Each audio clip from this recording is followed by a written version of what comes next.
사무엘상 30장 16절에서 31절까지 말씀 한 절씩 교독하시겠습니다. 하나님의 말씀입니다. 그가 다윗을 인도하여 내려가니 그들이 온 땅에 편만하여 블레셋 사람들의 땅과 유다 땅에서 크게 약탈하였으므로 말미암아 먹고 마시며 춤추는지라. 새벽부터 이튿날 저물 때까지 그들을 치매 낙타를 타고 도망한 소년 400명 외에는 피한 사람이 없었더라. 다윗이 아말렉 사람들이 빼앗아갔던 모든 것을 도로 찾고 그의 두 아내를 구원하였고 그들이 약탈하였던 것 곧 무리의 자녀들이나 빼앗겼던 것은 크고 작은 것을 막론하고 아무것도 잃은 것이 없이 모두 다윗이 도로 찾아왔고 다윗이 또 양떼와 소떼를 다 찾았더니 무리가 그 가축들을 앞에 몰고 가며 이르되 이는 다윗의 전리품이라 하였더라. 다윗이 전에 피곤하여 능히 자기를 따르지 못함으로 부솔 시내에 머물게 한 200명에게 오매 그들이 다윗과 그와 함께한 백성을 영접하러 나오는지라. 다윗이 그 백성에게 이르러 문안하매 다윗이 함께 갔던 자들 가운데 악한 자와 불량배들이 다 이르되 그들이 우리와 함께 가지 아니하였은즉 우리가 도로 찾은 물건은 무엇이든지 그들에게 주지 말고 각자의 처자만 데리고 떠나가게 하라 하는지라. 다윗이 이르되 너의 형제들아 여호와께서 우리를 보호하시고 우리를 치러 온 그 군대를 우리 손에 넘기셨은즉 그가 우리에게 주신 것을 너희가 이같이 못하리라. 이 일에 누가 너희에게 듣겠느냐? 전장에 내려갔던 자의 분깃이나 소유물 곁에 머물렀던 자의 분깃이 동일할지니 같이 분배할 것이니라 하고 다윗이 그것으로 이스라엘의 율례와 규례를 삼았더니 오늘까지 이르니라.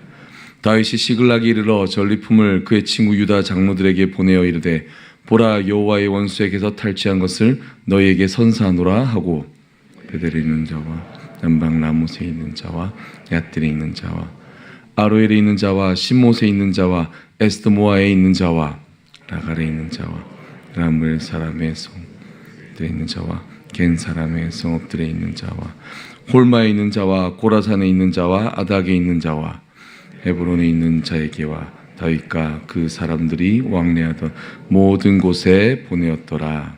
아멘. 아벡에서 이 시글락은 80km 거리에 있습니다. 블레셋이 이스라엘과 전쟁을 하려고 이 북쪽으로 간 사이 아말렉은 바로 이 시글락을 급습해서 다윗에게 어떻게 복수를 하는 거죠. 그리고 나서 다윗과 다윗의 부하들은 다시 그들을 쫓아갑니다. 그래서 가족들을 모두 사로잡아간 이 아말렉을 쫓아가서 하나님의 뜻을 계속 물으면서 다윗은 가서 결국은 어떻게 합니까? 그 모두를 다 되찾아옵니다. 그 사건 가운데 이 전리품에 대한 이 분배에 대한 이야기입니다. 아말렉은 이 블레셋 땅과 유다 땅을 크게 약탈한 기쁨으로 26절에 보시면 먹고 마신다라고 논다라고 되어 있습니다. 어떻게 보면 시글락을 공격함으로 블레셋을 공격한 것과 유다 땅을 공격한 것, 이 두 가지 이익을 다 누리고 있는 거죠. 블레셋 땅을 치면서 동시에 유다 사람들을 잡아왔기 때문이겠죠. 즉 그들에게는 두 배의 기쁨으로 두 나라를 쳤다라는 기쁨으로 이 잔치를 벌이고 있다는 것입니다. 결국 다윗은 하나님의 뜻을 쫓아서 그들은 400명만 도망가는 바로 그런 대승을 거두게 됩니다. 하나님께서 이 다윗과 그의 사람들을 보호하고 계시다는 것을 우리가 묵상할 수 있는 포인트는 바로 19절에 있습니다. 그들이 약탈하였던 것, 곧 무리의 자녀나 빼앗은 것 모든 걸 막론하고 이런 것이 아무것도 없이 모두 되찾았다라고 되어 있습니다.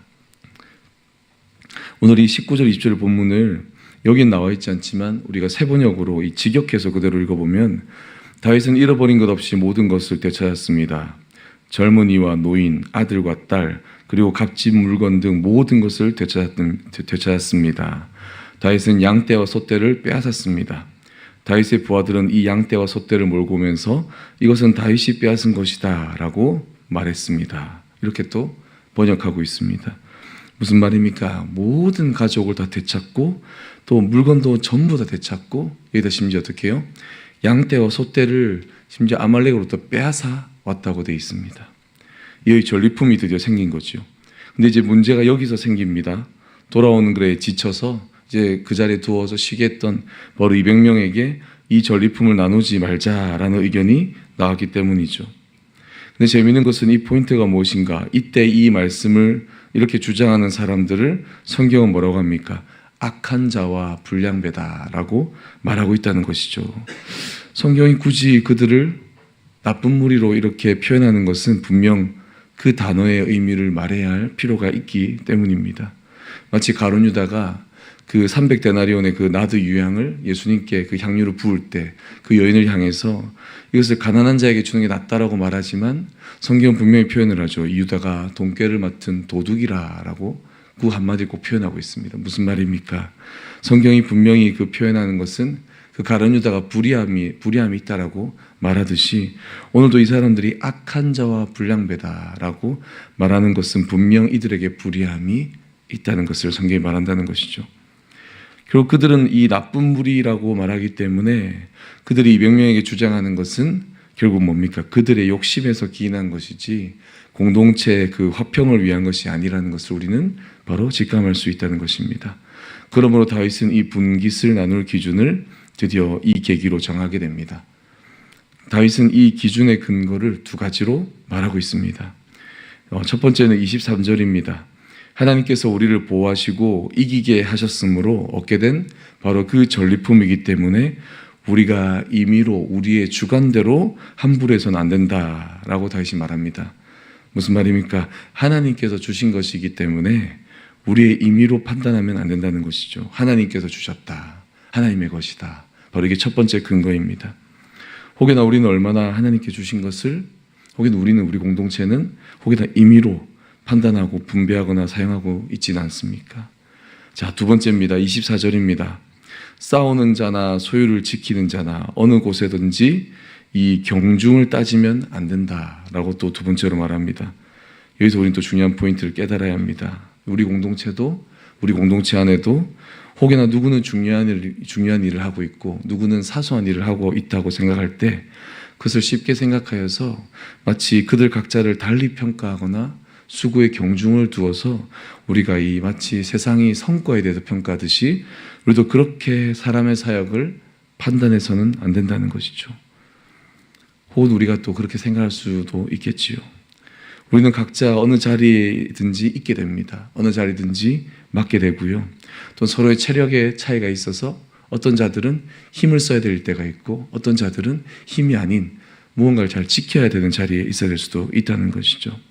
이때는 서로를 그 자체를 경중으로 두는 것이 아니라 이 각자의 약함과 강함을 잘 분배하는 것이고 도리어 그 안에서 약한 자를 세워주고 강한 자는 격려하는 것, 이게 바로 우리 모두를 또 이 공동체를 바로 하나됨으로 도모한다는 것, 이게 바로 다윗이 말하고 있는 바로 내용이라는 것이죠. 이로써 다윗은 하나님의 것이다 라는 것과 바로 경중을 따지는 것이 아니다 하는 것, 모두에게 분배되어야 한다는 것, 이것을 두 가지 근거로 하여서 다윗은 모두에게 동일한 분깃을 남기고 있습니다. 그리고 이 분깃을 다윗은 이제 앞으로의 이스라엘의 율례와 규례로 삼고 이것은 지금까지도 이스라엘에 이어져 오는 전통이자 율법이 되어 있습니다. 심지어 이 본문이 확장되어서 보시면 유다의 모든 성읍에다가 마지막 절에 보시면 헤브론에 있는 자에게와 다윗과 그의 사람들이 왕래하던 모든 곳에 보내었더라 라고 되어 있습니다. 무슨 말입니까? 다윗은 본인이 할 수 있는 본인의 그 손이 닿는 지경이 닿는 모든 공동체에 모두에게 이것을 나누고 있다는 것입니다. 여기서 만약에 이 600명 중에 400명과 200명에게 공평하게 나눠주고 끝났다면 우리는 또 이것 또한 인정하겠죠. 근데 다윗은 어떻게 하고 있습니까? 그가 왕래하고 있는, 그가 기쁨을 나눌 수 있는 자기의 이스라엘 공동체 모두에게 전쟁에 참여하고 이 자체가 아니라 그냥 나의 사람, 나의 가족, 내가 사랑하는 공동체라면 그냥 모두에게 이 모든 것을 보내었더라.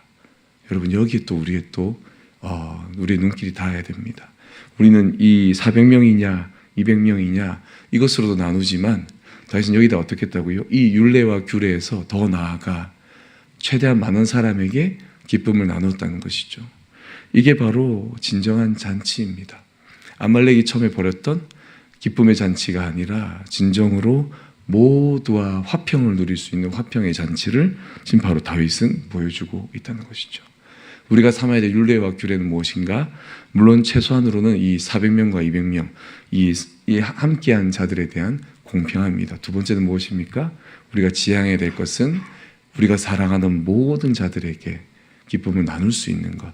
이게 바로 진정으로 지향해야 될 우리의 영적인 하늘의 율례와 규례라는 것입니다.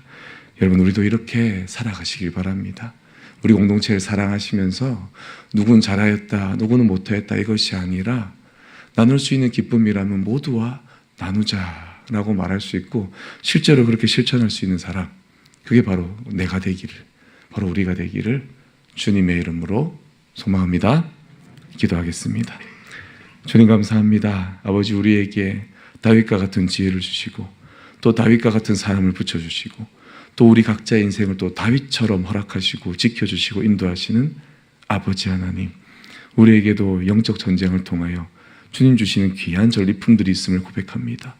아버지, 주님 주시는 귀한 은혜, 그 은혜들을 우리가 누릴 때 아버지, 우리만 누리는 것이 아니라 또 나만을 생각하는 것이 아니라 나와 너를 생각하고 우리를 생각하고 결국에는 믿는 모두와 또한 믿음으로 들어와야 될 우리가 사랑하는 대상까지 모두 섬기며 생각하고 섬기며 나눌 수 있는 풍성한 주님의 사람으로, 주님의 가슴으로 우리 안에 주님 새겨 주시옵소서. 성령, 우리 안에 사랑 공동체로, 믿음 공동체로 더욱더 커져가는 귀한 주님의 섬김 공동체로 만들어 주시옵소서. 감사드렸고 예수님의 이름으로 기도드리옵나이다. 아멘. 하늘에 계신 우리 아버지여, 이름을 거룩히 여김을 받으시오며 나라가 임하시오며 뜻이 하늘에서 이루어진 것 같이 땅에서도 이루어지이다. 오늘 우리에게 일용할 양식을 주시옵고 우리가 우리에게 죄 지은 자를 사하여 준 것 같이 우리 죄를 사하여 주시옵고 우리를 시험에 들게 하지 마시옵고 다만 악에서 구하옵소서. 나라와 권세와 영광이 아버지께 영원히 있사옵나이다. 아멘.